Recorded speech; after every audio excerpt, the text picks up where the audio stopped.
Le ofrezco la palabra al diputado Lemus. Muchas gracias, presidente. A ver, presidente, como mayoritariamente han habido opiniones muy positivas a este proyecto, y en general han habido incluso algunas odas al proyecto, me gustaría hacer un poquito de antipoesía a propósito del homenaje que recibió nuestro poeta. Quisiera partir diciendo lo siguiente. Ayer el ministro Alamán, que se ausentó un ratito, dejó de asistir a un acto muy importante hoy día para estar presente en este proyecto de ley que me parece súper importante. Me parece importante, digamos, que esté presente y que haya deshecho, digamos, un acto que para él era muy importante.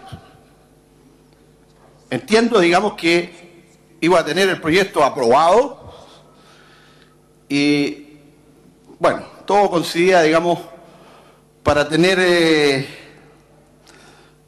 digamos que tener un nuevo puente Chacao para él es muy importante, porque este es un proyecto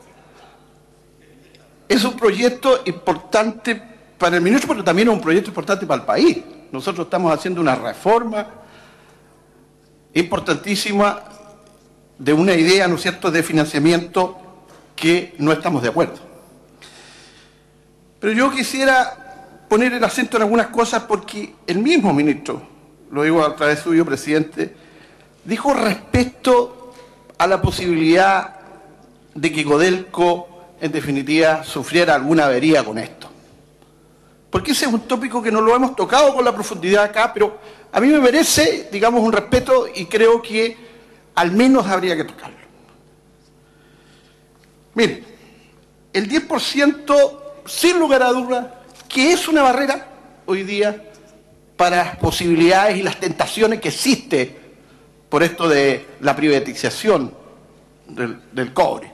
El ministro dijo ayer, no, mire, este presidente no tiene ni pensado, digamos, este gobierno poderlo hacer. Sin embargo, ayer se sacaron las bases para licitar el litio sin discusión, digamos, de este Parlamento. No se le preguntó a nadie. Entonces esa seguridad, más allá de, digamos, de las frases de buena costumbre, no las aseguramos. Sin lugar a duda que esto es una barrera, como hay otras, ¿no? Como la reforma constitucional, que no es una reforma constitucional que exija mucho, 3/5 del Congreso, y la ley orgánica constitucional de concesiones mineras. Con eso tenemos, digamos, la posibilidad de quienes quisieran impulsar una privatización de Codelco garantizada. Yo quiero decir que este proyecto, en general, que constituye un avance al derogar la ley reservada del cobre, punto débil para nuestro país históricamente, ya que es una institucionalidad que ha permitido que exista una verdadera caja negra, con temas de corrupción que ya son conocidos, poquísima transparencia y un fondo desmedido, a nuestro juicio también, y lo dicen nuestros vecinos, ¿no es cierto?, que nos ven en una carrera armamentista. Bueno, este proyecto mantiene al sector defensa con importantes privilegios presupuestarios, y ese es el tema de fondo.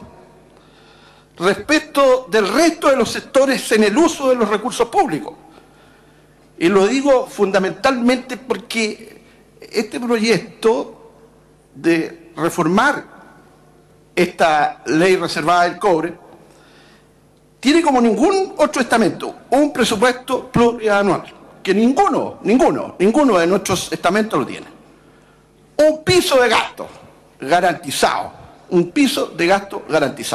del 70%, que a mí me gustaría que lo pudiera precisar el ministro. ¿Cuánto es la cifra? Porque ahí el diputado Ale hizo una intervención diciendo que lo que se había hecho en los últimos seis años, digamos, era un promedio de 1.000 a 1.200 millones de dólares, y eso, el 70% es bastante alto, estamos hablando de 800 millones de dólares. Ahora el ministro ocurre, ¿no es cierto?, tratando de clarificar aquello que tiene que ver con una cifra menor, cercana a los 500 millones. A mí me gustaría precisar aquello. Pero además de eso, mantiene un fondo de contingencia. Y como si fuera poco, este proyecto concede la posibilidad de incorporar los saldos de caja para el presupuesto del año siguiente. Yo creo que este proyecto en general, que es un proyecto que presupuestariamente, desde el punto de vista de los objetivos que perseguimos, porque lo que perseguimos es transparentar el gasto, introduce inflexibilidad que impide ajustar la baja, por ejemplo, en el presupuesto de defensa. Ahí tenemos un problema que no es menor. Cuando nosotros hablamos de este cuatrianual del 70%, o sea, no vamos a tener nunca la posibilidad que el Congreso Nacional pueda alterar esa cifra o que el presidente de la República pueda proponer alterar esa cifra. Es inalterable.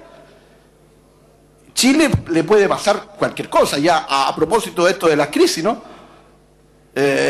No estamos afectos a la crisis, por lo tanto hay que hacer algunas modificaciones. Ahí la ministra del Trabajo está bien interesada en rebajar los sueldos, en fin. Bueno, si eso es así, podríamos estar en una situación complicada, pero nosotros siempre les vamos a garantizar a las Fuerzas Armadas un privilegio, el 70%. Entonces, nosotros vemos que este proyecto tiene mucha influencia, digamos, de los actores principales, que son las Fuerzas Armadas, en mantener, digamos, un promedio de un 70% del gasto que indudablemente en los últimos años aumentó, y aumentó debido a que Chile también estaba achazado, digamos, en recuperar, digamos, su posibilidad defensiva y persuasiva en mejor forma. Entonces, claro, esos promedios hoy día, permítame decirlo a través suyo, presidente, al ministro, han aumentado considerablemente. Entonces, yo creo que en definitiva lo que está en juego acá, y por eso que nosotros en general creemos que vamos a apoyar el proyecto, lo vamos a aprobar en general, pero específicamente en los temas, digamos, que tienen que ver con el mínimo de inversión en piso, que tienen que ver con el plurianual de 4 años y el fondo de contingencia estratégica. Para nosotros es importante, digamos, que si estamos hablando de transparencia, ¿qué más transparente que el Congreso Nacional? Yo admito que este proyecto hoy día considera a la Contraloría, considera la contabilidad que es la contabilidad nacional, una serie de elementos, digamos, que se deben informar. Se debe informar incluso de las platas reservadas. De todas maneras existen platas reservadas, pero se tendrán que entregar los informes correspondientes. Se podría haber avanzado más en eso, ministro. Pero lo más importante de esto es que la soberanía, ¿no es cierto?, que supuestamente recae en el pueblo y la representatividad la tenemos nosotros, este Parlamento no tiene mucho que decir.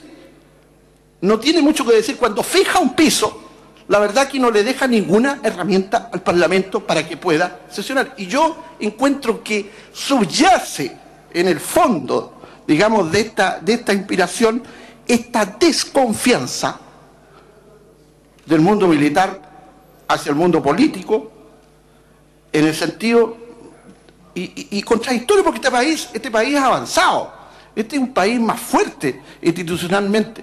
Nosotros no podemos decir, ¿no es cierto?, que mañana vamos a dejar sin financiamiento el presupuesto de salud o el presupuesto de educación, como tampoco podríamos decir que vamos a dejar a la rama de la defensa sin un presupuesto.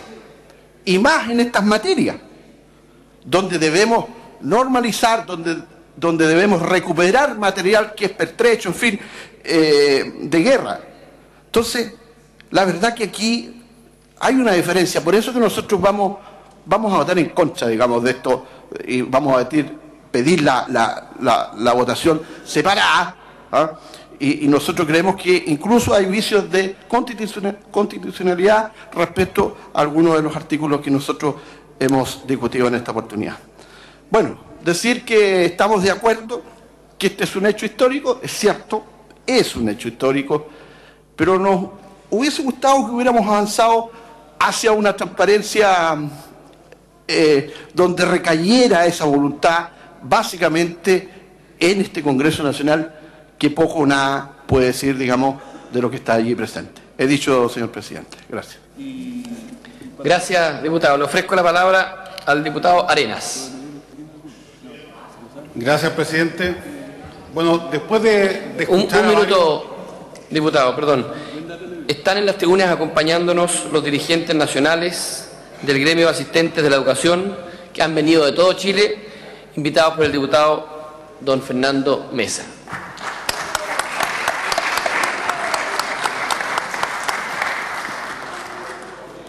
Adelante, diputado. Disculpe. Gracias.